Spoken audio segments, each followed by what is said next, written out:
This is Realme 12 Plus, and today I'll show how you can record the screen on this device.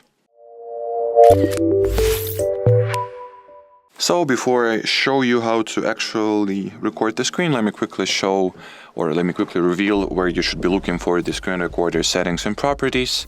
Simply launch settings, go into additional settings category, and from here open the screen recording page.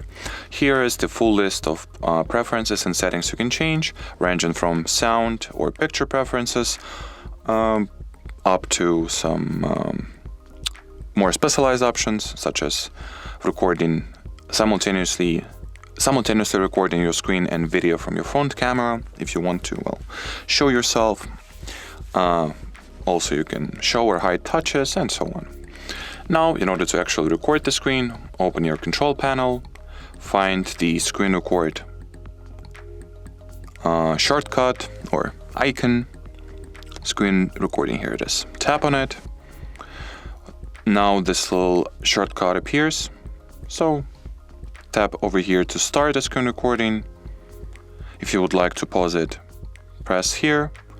If you would like to finish it, press this tick icon, or I've actually forgot how this icon is called in English, so disregard. Now, if you would like to access your screen recordings, simply open your gallery, albums, and they are usually, automatically they will get saved to their separate videos folder here. So that'll be it for this video. Thanks for watching, and bye-bye.